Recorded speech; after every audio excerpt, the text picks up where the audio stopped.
My husband hid a secret family abroad and expected my money after lying for years, so I exposed everything and walked away, leaving him desperate, begging for forgiveness. I-24F met my husband, 36 May, Jake, fake name, about 4 years ago on Tinder. Jake is from another country, but he was absolutely my type, and when we started talking, I was blown away by how charming and gentle he was. That version of Jake never really disappeared. He has always been this incredibly warm, thoughtful man. He's the kind of person who leaves you feeling better about yourself after every conversation. To give you some context, we fell in love quickly and married fast, and he seemed very eager to start a family because it made his citizenship here more stable. By our second anniversary, we were married, and I was pregnant with our son. Jake still works in his home country, so every few months he flies back, stays with his mother, or so I believed, finishes the work he must complete there, and then comes home. The rest he can do remotely. The last few years with Jake have honestly been the best years of my life, and that's why the past week feels unreal, like something out of a fever dream. It's hard to explain, but someone messaged me on Facebook last Tuesday,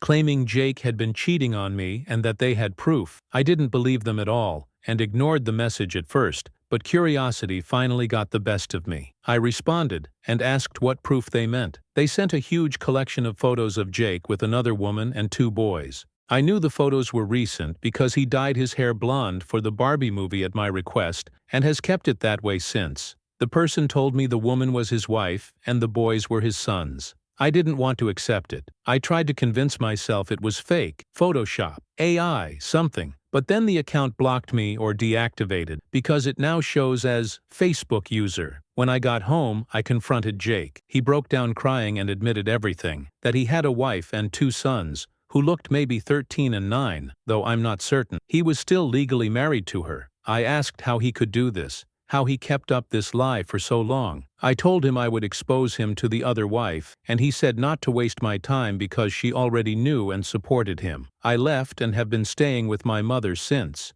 This has been the hardest week of my life, and some days I don't even want to get out of bed. Jake has been texting me saying he'll cut things off with the other wife completely if that's what I want, and he even said he thought I wouldn't mind, which made me cry into my pillow for hours. I've never felt so low. Part of me, even though I know how foolish it sounds, still wants to take him back. The years we shared were the happiest I ever had, but this betrayal is just, I don't know how to describe the pain. Comments started rolling in. People told me he chose me because I was young and naive, that he was sweet and charming because he was conning me, that he always had a plan. They said his wife was supporting him because he planned to bring her and their kids over once he got residency. Some said that might be debatable, but based on what I shared, if she truly knew, that was likely the arrangement, whether or not he intended to keep it. They told me he was using me and still is, because he believes he has control over me, that I shouldn't go back, that the life I thought I had was an illusion he crafted, that I already knew what I needed to do. People encouraged me to lean on my family and friends because I had done nothing wrong. They insisted I contact a lawyer immediately because what he did could be considered fraud. Others said if I wanted to be really mean, I could report him to immigration and see what happens to his green card. One commenter said it wasn't mean at all, just fair. He shouldn't earn citizenship through a fraudulent marriage.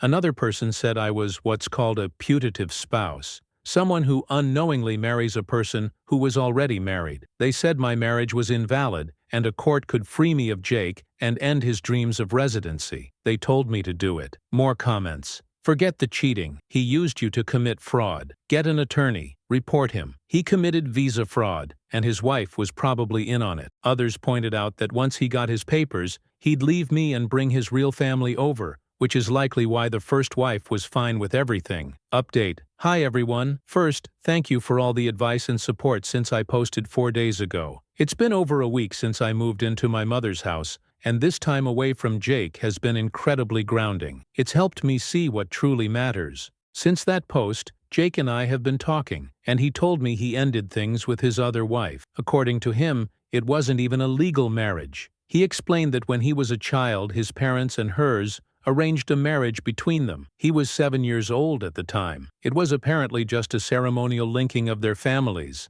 not a legally binding union. He said he never loved her, but he was required to stay connected to her family, or his father would have to pay a significant penalty to them. I felt so bad for him when he told me this. I could see he didn't want to be with her, and only continued out of obligation to protect his family. He said the relationship was never real for either of them, which was why she supported him. They were married because tradition demanded it. I'm relieved now that he explained everything. He promised he wouldn't contact her again, but because of their agreement, we'll need to send a small amount of money to her family for the foreseeable future. It's not ideal, but it's better than him flying over every few months. I only wish he had told me from the beginning. But don't worry, I've already signed us up for couples therapy. I know this probably isn't the resolution many of you expected or wanted. A lot of you were so eager to condemn him without understanding what he was going through. What concerns me now is the future relationship between my son and his half-siblings.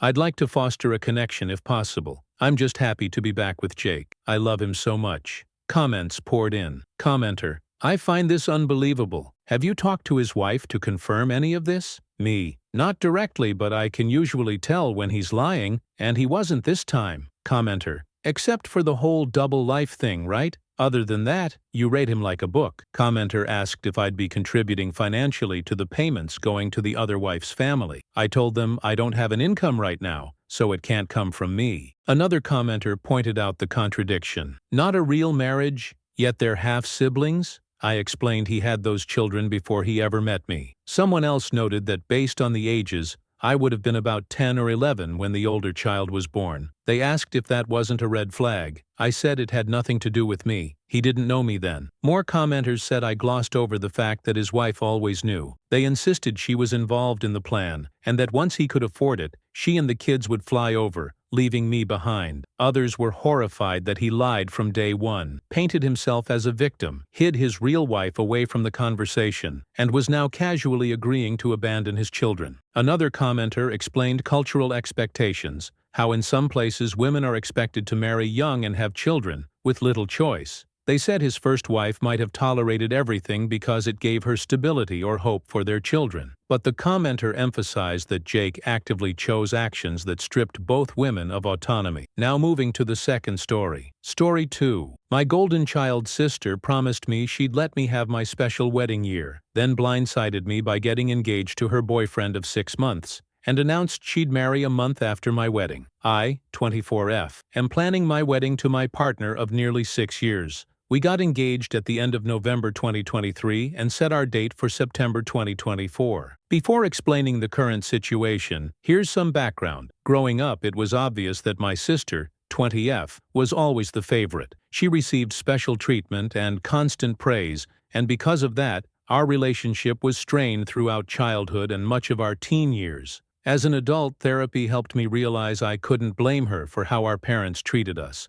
She was a kid, just like me. After working through that, we became close, really close. For the last few years, we've been inseparable, best friends to each other. I asked her to be my maid of honor, and she was genuinely excited. She started dating her current boyfriend, 21M, in late October 2023. He just happens to be everything my family ever wanted in a son-in-law, the complete opposite of my partner. During the 6 months they've been together, my family has done nothing but talk about him, even during my bridal appointments. Right after my engagement, my sister told me that when she realized mine was coming, she made it clear to her boyfriend that this year was supposed to be about me. She said she didn't want him to mention anything wedding-related until after my big day. She said she wanted it to be my year. I've dreamed of this wedding all my life, and maybe it's selfish, but I wanted this one thing to truly be about me. Then came the bombshell. Last night, my sister and her boyfriend FaceTimed me together. They announced they had decided to get married. He planned to ask my parents for permission today or tomorrow, then immediately buy a ring. They wanted my help planning the proposal, which they scheduled for 2 or 3 weeks from now, and the wedding for November 2024. I told them I needed time to process and ended the call. An hour later, my sister called again. I was sobbing. I told her how deeply she hurt me, especially after promising this would be my year. I said I wanted to be happy for her, but I felt like I was losing my special moment, that once the family heard about her engagement, I'd disappear. My wedding would vanish from everyone's focus. She cried while I talked, then said, "Don't worry about it. Just don't worry about it. I have to go," and hung up. I haven't heard from her since. Right now it feels like I've lost both my wedding and my best friend. I'm the villain in her story for ruining her excitement, and she's the villain in mine for taking something from me after promising she wouldn't. I don't know where we go from here. Am I the asshole for not simply being happy? Comments came fast. One said I was NTA and should take a step back from my whole family, that my sister wanted to be the main character and felt jealous that I had the attention. Others agreed she wasn't truly my best friend, and that I should enjoy my wedding with people who actually wanted to celebrate me. Someone pointed out how strange it was that she went from "no marriage talk until after your wedding" to "we're getting married immediately," within 6 months of dating. Several suspected pregnancy. Other commenters said she did it deliberately. They noted the pattern. She immediately wanted my help planning her engagement, then her events, and wouldn't be surprised if she tried to schedule her wedding earlier than mine. They said she acted like someone who had to come first, no matter what. I explained that they actually met 6 months ago and planned to marry on the anniversary of their dating. I said I hadn't figured out the sudden urgency but hoped to, eventually. More questions came in about pregnancy. I said she hadn't mentioned anything, but if she had been, I wished she would have told me. I was still upset about how she handled everything. A commenter said they hoped she had a good explanation, because jealousy was the alternative. They suggested taking a break from the family. I said I hoped for clarity too. Then came the update. Thank you for the advice and comments. Sorry it took so long to return. My sister is not pregnant. I spoke with her on Tuesday, but the conversation wasn't good. I was still hurt, and she was angry that I ruined her moment. I ended the call by telling her she had to choose what felt right. Move forward with her engagement and wedding, or wait until after mine. She left me on read. I didn't message again. Last night she finally reached out and apologized for hurting my feelings. She said she didn't want tension between us. She asked more about how I felt, and when I asked if she told her boyfriend about our earlier call, she said she had. He apparently told her she needed to talk to me and make things right. She said it took her time to work through her emotions but agreed he was right. I asked what they decided, and she said they talked for days and decided to postpone the proposal until after my wedding in September. Their new plan is to get engaged afterward and marry in early 2025. They haven't told our family anything, and my family has no idea about the conflict between us. It feels like the best possible outcome, even though there's still tension. Hopefully it gets better. Comments rolled in again, warning me to ensure she doesn't get proposed to at my wedding. Others suggested hiring security. Some said not to trust her completely and that maintaining peace might prevent sabotage.